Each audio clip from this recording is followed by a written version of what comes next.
Tagazok à vous, et bienvenue pour cette nouvelle lecture au coin du feu. L'histoire que nous verrons aujourd'hui est Le magicien et son valet, retranscrite par François-Marie Luzel et trouvable dans l'ouvrage Contes magiques des pays de Bretagne, Contes du diable, réuni et présenté par Dominique Camus aux éditions Coupe-Braise. Je m'excuse d'avance pour la prononciation des noms bretons. N'étant pas breton, j'ai forcément quelques lacunes. Cependant, j'aimerais tout de même citer François-Marie Luzel lui-même, qui nous disait « J'ai conservé scrupuleusement la langue telle que me l'a donnée nos rustiques rhapsodes, sans l'épurer ni la vieillir, ce qui m'eût été pourtant assez facile. J'ai pensé que la langue est aussi un document historique qu'on ne saurait traiter avec trop de respect. J'ai aussi conservé dans mes textes bretons un grand nombre de vers irréguliers, en fait de quantité ou de rime. J'aurais pu les rectifier sans peine, mais il aurait fallu pour cela parfois ajouter et souvent retrancher des mots, des membres de phrases, ce qui ne pouvait se faire sans altérer ou modifier quelque peu le sens. J'ai préféré des verbes incorrects. D'autres sont pour une traduction rigoureusement fidèle et littérale. Ils voudraient qu'on traitât les textes des contes bretons avec le même respect qu'un texte d'Homère et de Virgile, et qu'on reproduisit avec une exactitude absolue les paroles mêmes ipsima verba du conteur. Il me semble que ces derniers accordent une importance exagérée au texte, et ce qu'il y a de vraiment important dans ces traditions orales du peuple, ce n'est pas la forme, mais bien le fond, la fable, qu'il convient de traiter avec un respect absolu. Enfin, à mon sens, c'est avant tout une question scientifique, mythologique le plus souvent, mais non philologique ou grammaticale. Je pense que dans cette question, le fond doit primer la forme. Je vous souhaite donc désormais une bonne écoute.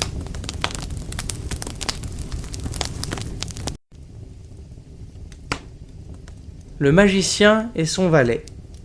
Tout ceci se passait du temps où les poules avaient des dents. Il y avait une fois un cultivateur breton nommé Mélard d'Ourdeuf qui allait à une foire de la montagne de Bré accompagné de son fils, âgé d'une quinzaine d'années et dont le nom était Efflam.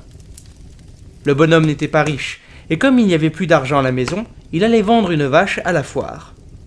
Il gourmandait son fils le long de la route et l'appelait paresseux et bon à rien. Le jeune homme répliquait, si bien que le père furieux finit par s'écrier « Que le diable t'emporte !» À peine eut-il prononcé ces mots, qu'il aperçut devant lui sur le chemin un seigneur inconnu monté sur un beau cheval noir. « Pourquoi grondez-vous votre fils de la sorte ?» demanda-t-il au père. « C'est que, monseigneur, répondit celui-ci, ce galopin-là n'est bon à rien, il est fainéant, têtu comme un âne et ne fait que raisonner, ce qui me met souvent en colère. Confiez-le-moi comme valet, pendant 1 an, et je vous donnerai 100 écus. Je ne demande pas mieux, emmenez-le tout de suite. Et l'inconnu compta 100 écus à Mélard d'Ourdeuf, fit monter Efflam en croupe derrière lui et dit aux paysans « Retrouvez-vous ici, au bout d'1 an et 1 jour, et je vous ramènerai votre fils. Mais si vous n'êtes pas exact au rendez-vous, vous ne le reverrez plus jamais. » Et il partit au galop avec Efflam. Le bonhomme ramena sa vache à la maison, heureux du marché qu'il venait de faire. Mais laissons-le quant à présent poursuivre les 2 autres. Ils arrivèrent vers le coucher du soleil sous les murs d'un vieux château au milieu d'un bois et s'arrêtèrent devant une grande porte en fer. L'inconnu donna un coup de trompe et aussitôt la porte s'ouvrit et ils entrèrent. C'était la porte de l'enfer. Il y avait là, dans une grande salle, une infinité de chaudières sous lesquelles on entretenait un feu d'enfer, et il en sortait des cris étouffés et des gémissements à fendre l'âme. Le diable, car le seigneur était un diable, dit à Efflam « Tu auras à entretenir le feu sous ces chaudières, et quoi que tu puisses entendre, ne te laisse pas émouvoir et surtout ne soulève le couvercle d'aucune chaudière, autrement j'arriverai aussitôt et te précipiterai dedans. Tu ne manqueras de rien ici, et tu trouveras toujours dans la salle à manger une table bien servie. Pour moi, je vais repartir pour la chasse aux hommes, et tu ne me reverras qu'au bout d'1 an et 1 jour. Si je suis content de toi, à mon retour, tu seras récompensé. Mais sinon, malheur à toi. » Et il partit là-dessus. Efflam entretenait tous les jours le feu sous les chaudières, sourd aux plaintes et aux supplications qui en sortaient, et une fois sa besogne terminée, il se promenait par le château et y voyait toutes sortes de choses qui l'étonnaient fort. Il découvrit aussi, dans un cabinet, des livres de magie et de sorcellerie. et comme il savait lire assez bien, il y apprit maints secrets. La veille du jour où s'achevait son année de service chez le magicien, il se rendit chez son père. Il arriva à la porte vers minuit et frappa 3 coups à la petite fenêtre qui donnait sur son lit. « Qui est là ?»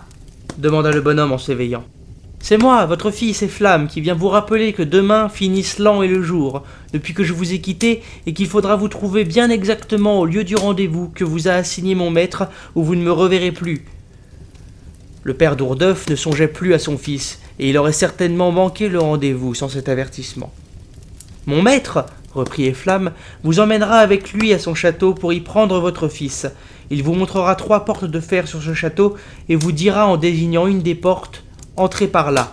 Mais ne l'écoutez pas, et entrez par une des 2 autres. » Une fois dans la cour du château, vous y verrez toutes sortes de volailles, des poules, des coqs, des canards, des oies, des cygnes, des dindons, et il vous dira, en vous les montrant de la main, « Votre fils est parmi tout cela, tâchez de le reconnaître si vous voulez l'avoir. » Au moment où vous entrerez dans la cour, un coq rouge battra des ailes et chantera 3 fois.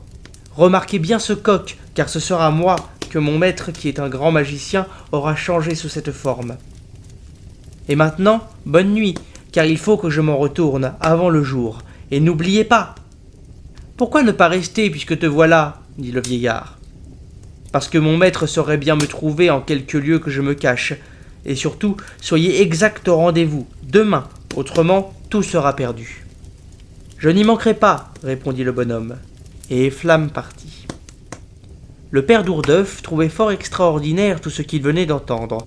Pourtant, le lendemain, il fut exact au rendez-vous. Il vit bientôt venir le magicien, toujours à cheval, et qui lui dit « Montez en croupe derrière moi, et je vais vous conduire auprès de votre fils. » Ils arrivent sous les murs du château et mettent pied à terre. « Entrez par cette porte, » dit le magicien à Mélard d'Ourdeuf, en lui désignant une des 3 portes de fer. Mais le bonhomme passa par une autre porte, à côté. L'autre gronda, le regarda d'un air méfiant et ne dit rien. « Allons d'abord dîner, » reprit le magicien, et il le conduisit à une vaste salle à manger où un bon repas tout fumant était servi. Il se met à table, Mélard d'Ourdeuf, sur la recommandation de son fils, mangea et but peu. « Mangez donc et buvez hardiment un coup. Ne trouvez-vous pas ce vin-là bon ?» lui dit le magicien. « Je le trouve excellent, mais je bois et mange peu d'ordinaire. Excusez-moi, je vous prie, et faites-moi voir à présent mon fils. Venez que je vous fasse voir d'abord ma basse-cour. » Et il le conduisit dans une vaste cour remplie de poules, de coqs, de canards, d'oies, de dindons, de cygnes et d'autres volatiles de toutes sortes. Au moment où ils entraient dans la cour, un beau coq rouge avait battu des ailes et chanté 3 fois. Et le bonhomme l'avait bien remarqué. Ils visitèrent ensuite les écuries où il y avait de beaux chevaux et aussi des rosses. « Choisissez un de mes animaux, celui que vous voudrez. Un de ces beaux chevaux, par exemple, dit le magicien au père des Flammes. « J'aime mieux, répondit celui-ci, une pièce de votre basse-cour.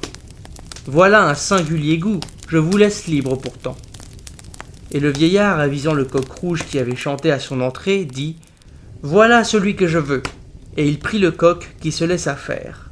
« 1000 malédictions sur toi !» s'écria le magicien furieux. « Il faut que tu aies été conseillé. Ôtez-vous vite de devant mes yeux, toi et ton coq, mais je vous rattraperai. » Et Mélard d'Ourdeuf partit, emportant le coq sous son bras. Dès qu'il eut franchi le seuil de la porte, le coq devint un homme, et le bonhomme reconnut son fils Flamme, mais grandit et devenu un fort beau garçon. Ils se mirent en route pour retourner chez eux. Comme ils passaient devant un autre château, non loin du premier et dans le même bois, « Voilà, dit Flamme à son père, un endroit où vous pourriez me vendre bien cher. Des fenêtres du château que nous venons de quitter, je m'amusais souvent à regarder les danses et les jeux de toutes sortes qui ont lieu là continuellement, car c'est un autre château de l'enfer et l'on s'y amuse beaucoup. J'ai lu les livres du magicien qui, comme je vous l'ai déjà dit, est lui-même un diable, et j'y ai appris, entre autres secrets, à me changer en tel animal qui me plaît. Je vais devenir un beau chien de chasse, je prendrai beaucoup de gibier que vous irez offrir au maître du château, et l'on vous proposera de vous acheter votre chien. Vous en demanderez un boisseau d'argent, et vous l'obtiendrez. N'ayez souci de rien par ailleurs, car je saurai faire en sorte qu'il n'arrive aucun mal, ni à vous, ni à moi, mais à la condition qu'en livrant le chien, vous retiendrez son collier. Vous m'entendez bien, hein? Vous retiendrez le collier, tout en livrant le chien. Autrement, tout serait perdu. C'est entendu, répondit le bonhomme. Je vendrai le chien et garderai le collier. Rien de plus simple. C'est cela. Je resterai quelque temps dans ce château, et vous y resterez comme moi, et serez bien nourri et bien traité, et n'aurez rien autre chose à faire que me soigner. Je vous le répète, si le collier vous reste, tout ira bien, et nous sortirons de là quand nous voudrons. Mais si vous lâchez le collier avec le chien, il nous en cuira, à moi d'abord, et ensuite à vous. Ne l'oubliez donc pas, gardez le collier, quoi qu'il arrive. Je n'y manquerai certainement pas, répondit le vieillard. Le bois qui entourait le château abondait en gibier de toutes sortes, et Flamme se change en un beau chien de chasse, prend des lièvres, des lapins, et aussi des perdrix à discrétion. Pendant la chasse, le maître du château, attiré par les aboiements du chien, vient voir ce qui se passe. Il est émerveillé de la beauté, de l'adresse et de l'intelligence de l'animal, et dit au vieux Dourdeuf : « Quel bon chien vous avez là! Voulez-vous me le vendre ?» « Si vous m'en donnez assez d'argent, répond le bonhomme. Qu'en demandez-vous ? Un boisseau d'argent bien comble. C'est beaucoup, mais vous l'aurez. Je veux, en outre, garder le collier. Mais non, le collier se donne toujours avec le chien, comme la bride avec le cheval. Cela dépend des conditions. Pour moi, je tiens à garder le collier de mon chien, et je ne le donnerai pour rien au monde. Je paie assez cher, il me semble, pour avoir le collier avec le chien. Je garderai le collier, vous dis-je, ou rien ne sera fait. Eh bien, vieil entêté, gardez votre collier et donnez-moi le chien, et venez en recevoir le prix. Il y a autre chose. Quoi donc encore ? Je veux rester quelque temps dans votre château pour y soigner le chien jusqu'à ce qu'il soit fait au régime de chez vous, et je serai traité comme les maîtres. Accordé, suivez-moi avec votre chien. Au bout de 8 jours, le bonhomme se dit fatigué de ce genre de vie et s'en retourna chez lui. Le lendemain, Flamme quitta aussi le château sous forme de chien et prit la route de la maison de son père. Mais le maître du château s'aperçut vite de sa disparition et se mit à sa poursuite avec une meute de chiens. Quand Flamme entend leur aboiement derrière lui, apercevant un paysan occupé à couper de l'ajonc sur une lande, il court à lui et lui dit : « Donnez-moi vite vos habits pour un moment, et je vous en récompenserai bien. » L'homme, étonné d'entendre parler ainsi un chien, jette à terre sa faucille et se dépouille de ses habits par crainte. Le chien devient un homme qui revêt les habits, prend la faucille et se met à couper de l'ajonc tranquillement, après avoir dit au paysan : « Allez au bord de la route et feignez d'être un mendiant qui se meurt de faim. Tout à l'heure, vous verrez arriver un seigneur à cheval, précédé d'une meute de chiens, et il vous demandera si vous n'avez pas vu un chien passer seul et courant. Vous répondrez qu'il est passé, il y a moins d'une demi-heure, et qu'il a suivi la route, tout droit. » Un moment après, arrive en effet le seigneur au triple galop de son cheval, et accompagné d'une nombreuse meute qui fait un vacarme infernal. «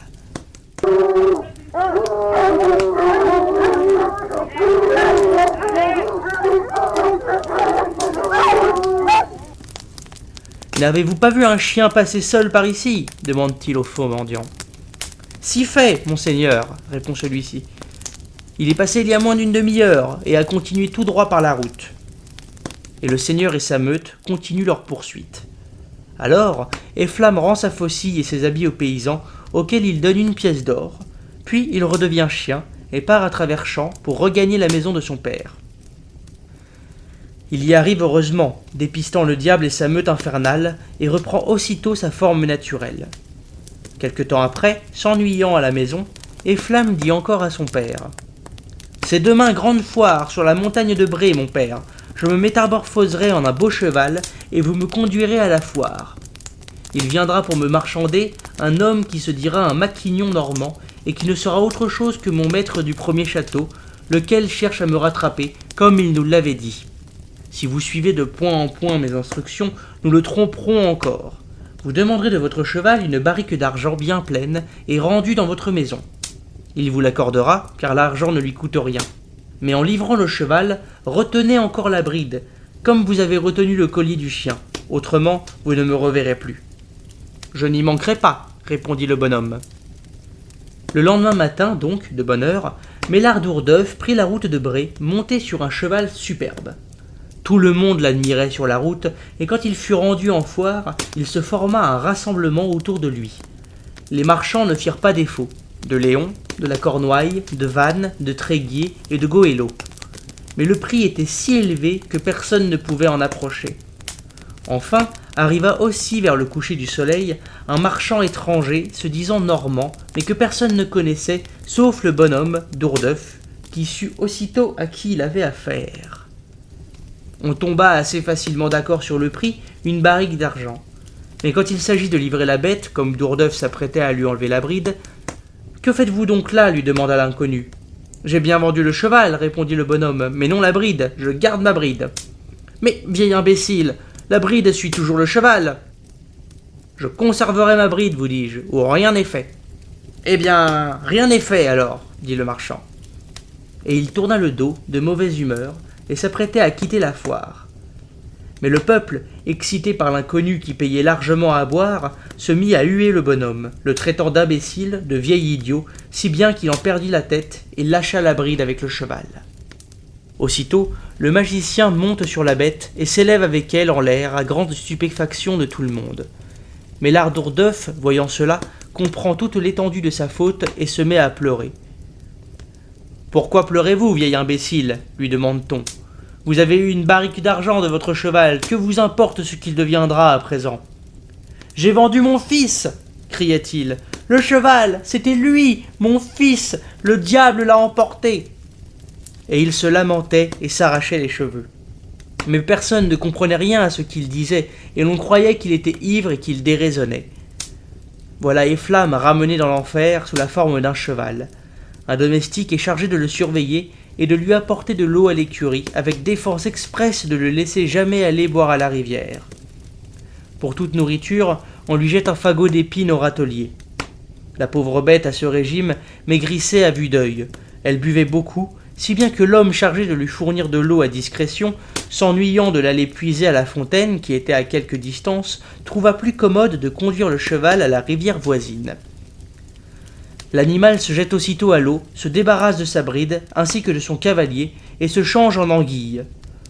Le valet s'en retourne vers son maître en pleurant et lui dit « Le cheval est parti !»« Où cela, imbécile ?»« Il est entré dans la rivière et s'est changé en anguille. »« Malédiction !» s'écria le magicien. « Je t'avais défendu de les laisser approcher de la rivière. » Et il court à la rivière, à l'endroit où le cheval est entré.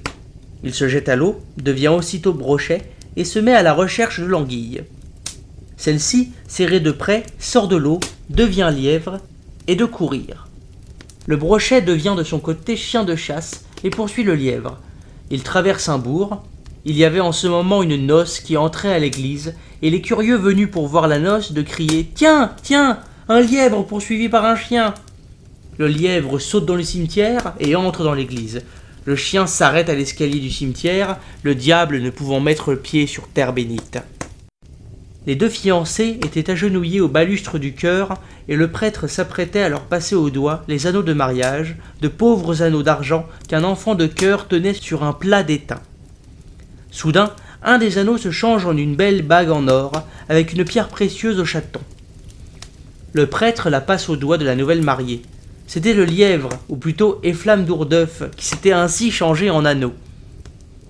La noce sort de l'église, la nouvelle mariée, en arrivant à la maison, ôte son anneau du doigt et le serre dans son armoire. Tout le monde est à table, et l'on cause bruyamment, et l'on plaisante et l'on rit, quand un ménétrier inconnu entre dans la salle et se met à jouer du violon. Il joue si bien, avec tant d'entrain et de gaieté, que tout le monde quitte la table et se met à danser. À la fin de la journée, on demande au ménétrier ce qu'il veut pour sa peine. « Je ne demande rien autre chose, dit-il, que ce que j'ai perdu et qui se trouve ici. »« Qu'est-ce donc ?» demande le nouveau marié intrigué. « Une belle bague en or avec une pierre précieuse au chaton. »« C'est peut-être la bague de ma femme, qui est venue on ne sait d'où. » Et la nouvelle mariée va chercher la bague dans sa chambre et le ménétrier l'accompagne. Mais au moment où elle prend la bague, celle-ci lui glisse entre les doigts, tombe à terre, et roule, et va se perdre dans un tas de blé qui se trouvait à proximité.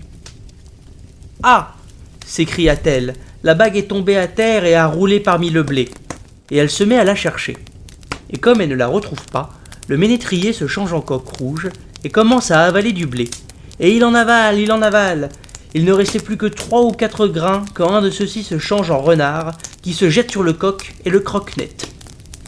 Ainsi finit le combat, et Efflam l'emportait encore. Il revint alors chez son père sous sa forme naturelle, et comme il était à présent assez riche, il se tint tranquille à la maison et se maria à la plus riche héritière du pays. François-Marie Luzel. Bulletin de la Société archéologique du Finistère, 1885.